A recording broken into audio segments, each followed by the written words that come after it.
तो जो कहानी मैं आपको सुनाना चाह रहा हूँ एक रियल कहानी है, और मेरी सबसे बड़ी चिंता अपने बच्चों को लेकर, आपको लेकर वही रहती है। मैं जब भी कोई कहानी सुनाता हूँ, नाम, जगह, वो सब बदल देता हूँ ताकि किसी की प्राइवेसी पर हमला ना हो। सबकी राइट टू प्राइवेसी है ना। एक बच्चा था जिसको मैं जानता हूँ, बचपन से जानता हूँ, बहुत ही जबरदस्त आर्टिस्टिक बच्चा, म्यूजिक का उस्ताद। उसके घर में लगभग सब लोग म्यूजिक के उस्ताद थे, इंस्ट्रूमेंटल म्यूजिक, वोकल म्यूजिक, हर चीज में अच्छा, पढ़ने में भी ठीक, बढ़िया। और जब हम स्कूल में थे, वो मेरी क्लास में तो नहीं था, थोड़ा सा अलग क्लास में था, पर स्कूल में बहुत पॉपुलर था, being into music. I was in debating, he was into music. और बाद में उसने हमारा स्कूल छोड़ भी दिया कुछ समय के बाद, फिर वो कहीं और चला गया, फिर हमारा मिलना नहीं हुआ। उस समय ना तो व्हाट्सएप था ना यूट्यूब था, तो बाद में मिलने का स्कोप भी नहीं रहता था। जो एक बार चला गया वो चला ही जाता था उस समय। अब तो बच्चे जिंदगी भर दोस्त रहते हैं। फिर जब मैं दिल्ली यूनिवर्सिटी में आ गया, ग्रेजुएशन कर चुका था, उसके बाद अचानक मुझे एक बचपन का दोस्त मिला जिसने मुझे एक इंटरेस्टिंग क्या, डेवास्टेटिंग बात बताई। तो बात चल रही थी कि स्कूल के दोस्त कहाँ कहाँ हैं, क्या कर रहे हैं। तो बातों बातों में उसका जिक्र भी आया। तो मैंने बड़ी उम्मीद से पूछा, मैंने कहा वो तो बॉम्बे चला गया होगा, फिल्म इंडस्ट्री में चला गया होगा। तो मेरे दोस्त ने पूछा कि तुम्हें नहीं पता उसके बारे में? मैंने कहा नहीं। उसने कहा यार वो जेल में है, and he was one of the most creative students of our school. मैंने कहा जेल में क्यों है?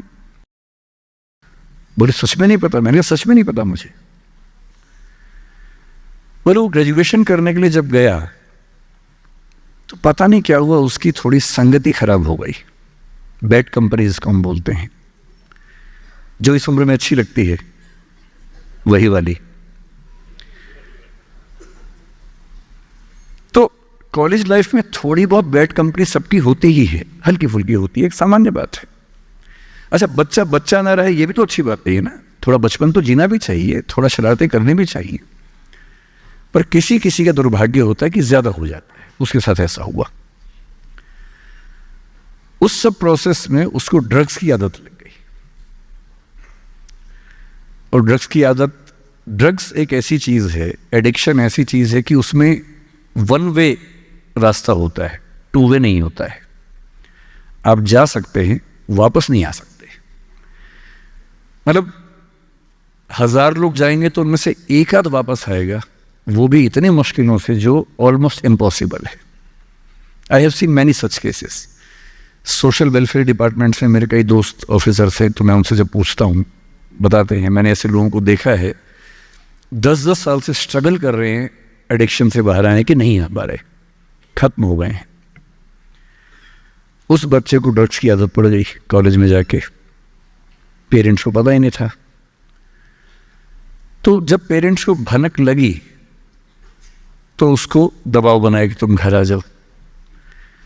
अब वो जिस कंपनी में था, दोस्तों वाली कंपनी में, वहां अब ड्रग्स तो बहुत महंगे होते थे, पैसे घर से बहुत कम आते थे, जितने पैसे एक मिडिल क्लास फैमिली दे सकती है।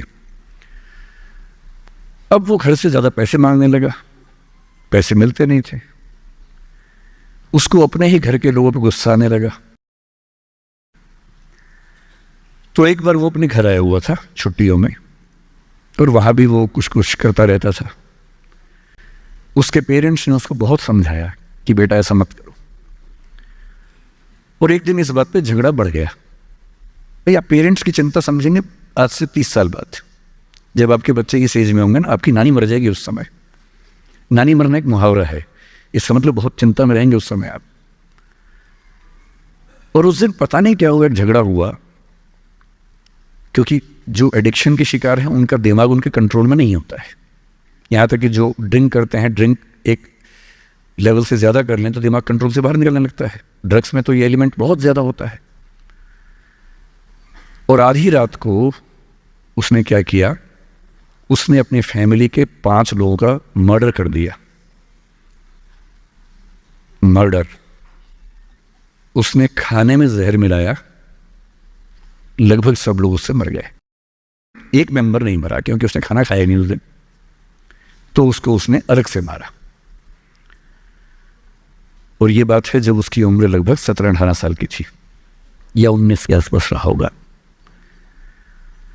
उसके बाद वो जेल गया। मुझे उसके बाद से पता ही नहीं कि क्या हुआ,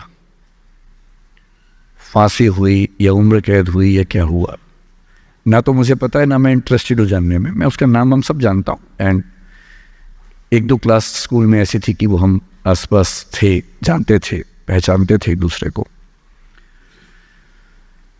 मेरी सबसे बड़ी चिंता ये होती है बच्चों को लेकर कि किसी भी गलती से वो ड्रग्स में ना चले जाएं। आप सबसे रिक्वेस्ट कर रहा हूँ हाथ जोड़ के, कुछ भी कर लेना, ये मत करना। बदमाशी करो, शरारत करो, थोड़ा इश्क विश्क होगा करो, कोई दिक्कत नहीं। किसी को चीट मत करना, ड्रग्स में मत जाना, क्योंकि इन रास्तों पे जाने के बाद वापसी का रास्ता नहीं है, पूरी जिंदगी खत्म हो जाती है। एक शायर ने कहा है, बस एक कदम गलत उठाता राह शौक में, राह शौक का मतलब शौक के रास्ते पर चल पड़े थे, बस एक कदम गलत उठाता राह शौक में, मंजिल तमाम उम्र मुझे ढूंढती रही। मेरी मंजिल जिंदगी भर मुझे ढूंढती रही, कहाँ चला गया। सिर्फ एक गलती हुई थी और उस एक गलती ने कहीं का नहीं छोड़ा।